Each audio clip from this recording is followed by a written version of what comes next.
Okay, so we've got 300, right? Which if I break that up, that's 3 times 100. And 100 is a perfect square, it's 10 times 10. So that 10 can come out, and this 3 that didn't match anything gets left behind.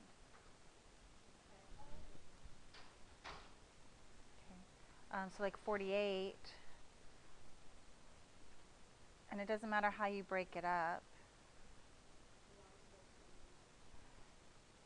Till you, I mean, if you break it all the way down, 48 was 2 times 24, 24 is 2 times 12, 12 is 2 times 6, and 6 is 2 times 3, and I have 2 pairs that match, and a 3 that doesn't. So the 2 pairs that match can come out, and the 3 gets left behind, and then that 4 is these 2 2s. Better? No, but this, you'll need to know how to do this for the distance formula. So it's part of what we're doing next. Any other questions on that? Do you want me to work out the other two? Okay. 750. I could do 75 times 10. And 75 is 3 times 25, and 25 is 5 times 5, and 10 is 2 times 5. So I have this one pair of 5s, and then a 3 and a 2 and a 5 that don't match anything. So far okay? So the 5 can come out, that's what comes out, and then I have a 3 and a 2 and a 5 that don't. And when I multiply those back together, I get the 30.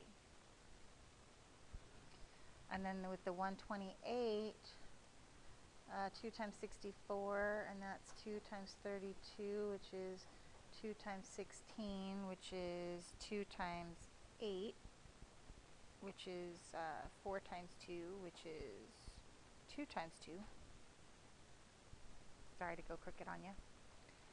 But I'll go ahead and do this because this is the stuff that we broke up, so they don't exist anymore.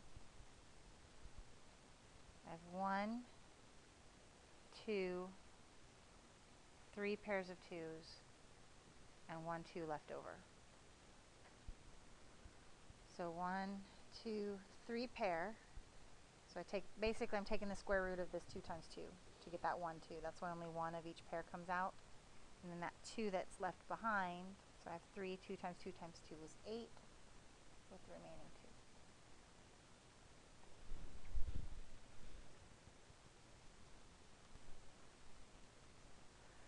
2. Okay, so Pythagorean theorem is where the distance formula comes from.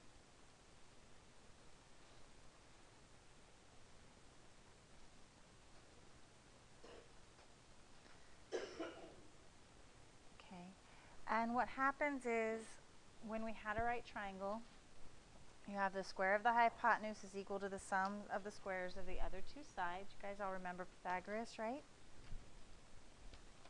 Yeah? Okay. So he didn't actually say it this way because they didn't have algebra, but the distance formula is derived from the Pythagorean theorem.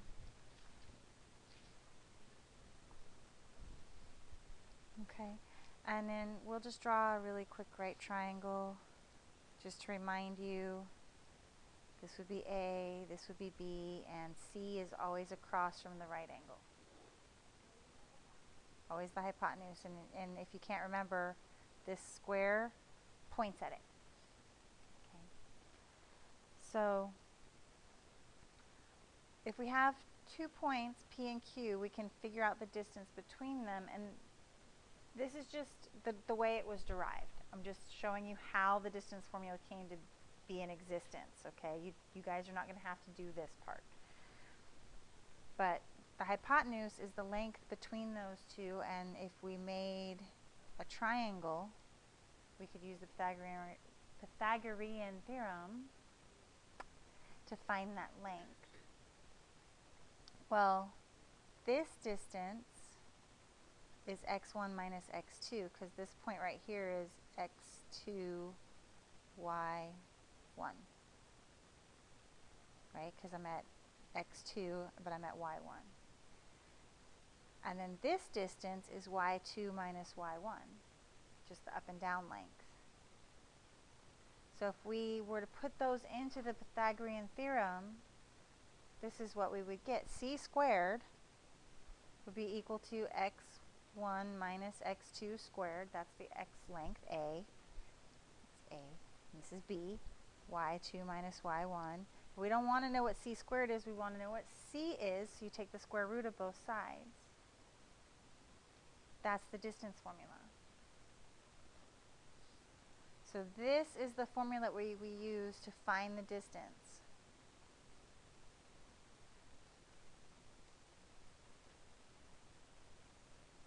Between any 2 points.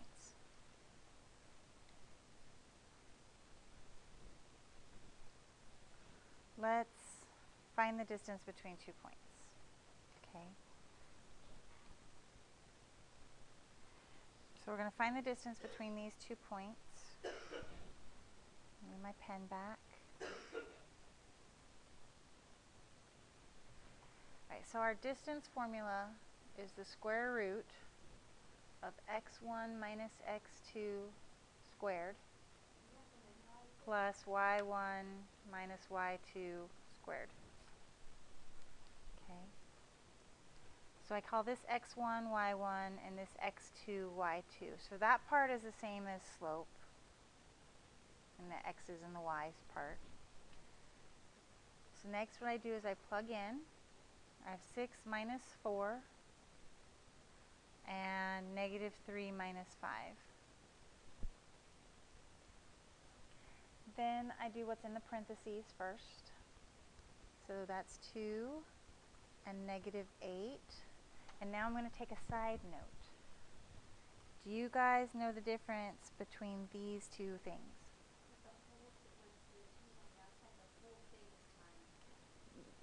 Squared. Yeah. So this, like this, is still negative. But when it's in the parentheses, it becomes positive. And we're in parentheses. So you should never get negative numbers in here, is the point I'm trying to make. They'll always be positive underneath the square root here. And that's because, well, one, we can't have negative square roots, right, because we're not in imaginary numbers yet. And two, we're talking about distance, and distance is always positive anyway. So if you forget that this is going to be a positive, like you forget that it's in parentheses, and you get 4 and then you get minus 64, remember, oh yeah, I can't have any minuses underneath here. It's all going to be positive after this point.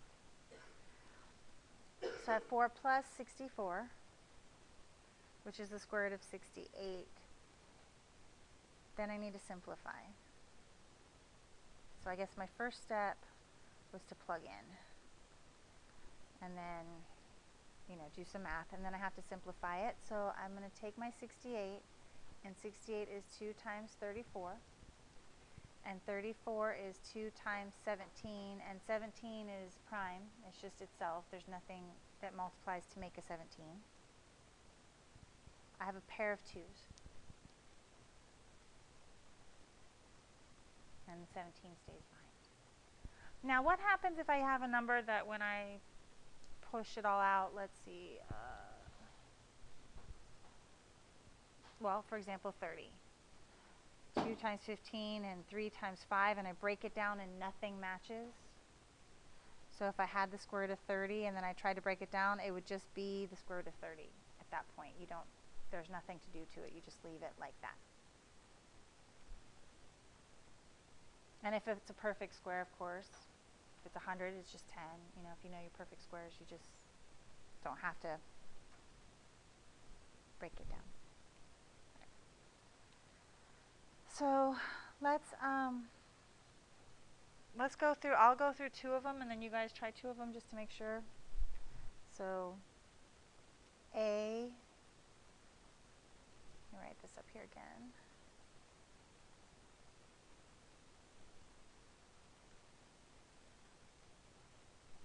So it's like minus plus minus. So I have 6 minus 3.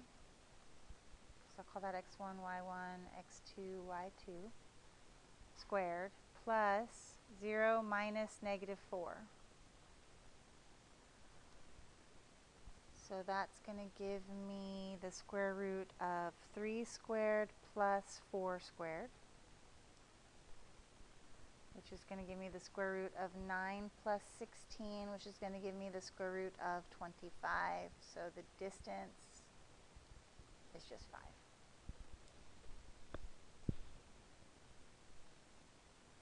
Questions on that one?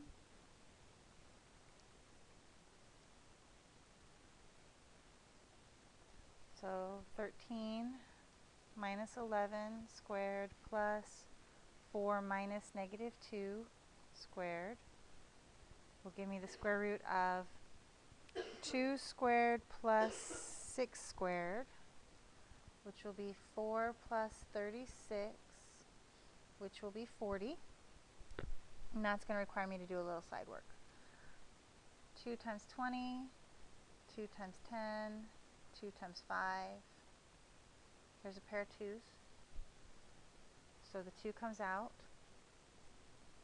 and the 2 and the 5 get multiplied back together and stay inside and give me a 10. So why don't you guys try C and D, and then we'll go over them together.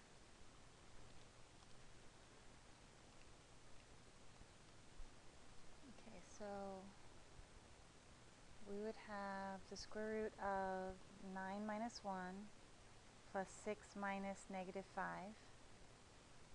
And those are both squared. So that's 8 squared and 11 squared, which is 64 plus 121, which is 185. And when I do 185, I did 5 and 37. And then 37 doesn't divide by anything, so I just left it 185. Kind of the same thing happened with 229. Doesn't really divide by anything, and that's what I wanted to show you next slide is divisibility. So you have a kind of more of a guideline as to what to do. Okay, divisibility is to divide evenly. Okay. So when you talk about divisible, 6 is divisible by 2 and 3. Now, can you divide 6 by any other number? Sure, you can, but it won't divide evenly. Like I can divide it by 5, but it's going to be 1.2. Okay. So there are some rules for divisibility. Things that divide by, and then the rule. Okay. To divide by 2, any number that ends in 0, 2, 4, 6, or 8 will divide evenly by 2. Okay. So I don't like that. Hit the button in the wrong place. There. Okay, 3 is a little bit more complicated. You want to add the digits in the number. And then if the sum will divide by 3, the number will divide by 3. So, for example, if I had 123, 1 plus 2 plus 3 is 6. 6 divides by 3, so 123 will also divide evenly by 3. So that's just a real quick check. So you don't have to actually try to divide it by 3. You can just add the digits to see if it will divide by 3. Okay. 4, if the last 2 digits divide by 4, then the whole number will divide by 4.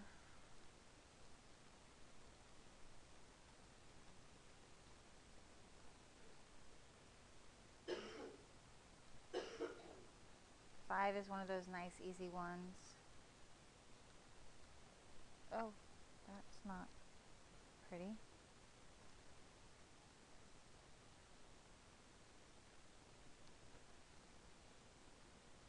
So if it ends in 0 or 5, it'll divide by 5. 6 is if it'll divide by both 2 and 3, but if it'll divide by 2 and 3, just divide it by 2 or 3. Really, you don't need a whole rule for 6. 7 has a rule, but it's really complicated. 7, you just one of those things, you just try it. 8, it's the last 3 digits, but most people haven't memorized the numbers that multiply by 8 to give you 3-digit numbers, so just do 4s and 2s. 9 is like 3.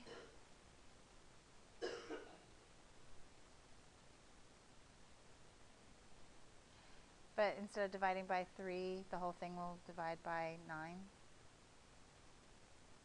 So if the sum will divide by 9, the whole thing will divide by 9. But again, if it will divide by 9, it pretty much will divide by 3, so you might as well just divide it by 3, because we're trying to break things down into smaller parts. 10 ends in 0. And yes, there's a rule for 11 again, but it's very complicated. It's easier to just try to divide it by 11 and see if it works. Now,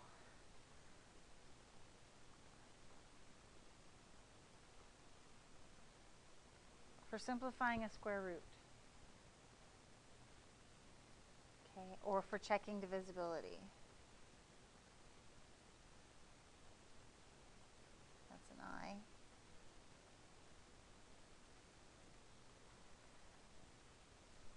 When do you know where to stop? When we get a number like we had there, that 229, okay, I can check it doesn't divide by 2 or 3 or 4 or 5 or 9 or 10, but it could divide by 7 or 11 or 13 or 17, 19, 23, all these other prime numbers that it could divide by that I don't have rules for. You want to actually take the square root on the calculator. And when I do that, take my trusty handy dandy calculator out here. When I take the square root on the calculator, oops, I get 15.13274 and a whole bunch of numbers, okay? It's not a rational number, the square root of 229, so I'm going to get this non-ending decimal.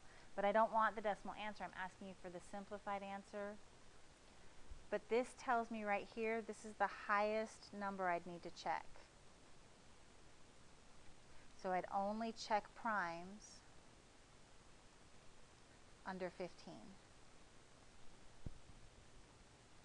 I don't need to check the primes above 15. Because the square root is 15 point something, which means that if this is going to divide by anything evenly, it's going to be less than 15. It might be something more than 15 as well, but the more than 15 would be times the something less than 15. Does that make sense? So like, for example, if I take the square root of, let me think of a number. Oh, well, 300, that one that we checked before. Go. So if I take the square root of 300, I get 17.3. Well, 300, we know it divides by 3 and 100, but 30 is bigger than 17, but it multiplies by 10, which is smaller than 17. So any number bigger than the square root is going to be multiplying by something smaller. So you only have to check for the smaller numbers. So I'd only check primes under 15, which means 3, 5, 7, 11, and 13. These are the only numbers that I'd have to check. Oh, and 2. 2 is prime, sorry. Well, I can eliminate 2 and 3 and 5 from my divisibility chart. So that means I just check 7, 11, and 13. If it doesn't divide by any of those, which it doesn't, then I'm done. I don't have to divide anything else. So that's just, so you're not constantly trying to find some numbers that work. You know, you don't have to look through every number that ever existed, trying to find one that'll divide evenly. Does that help? Okay. Everybody got this? All right. Let's try one more. Okay. What number goes right here?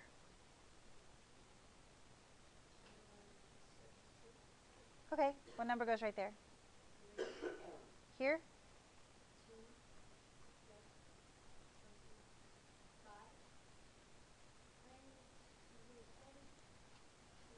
Oops. Yep. Perfect. So that gives me 3 squared plus 12 squared, which is 9 plus 144, which is 153, which adds up to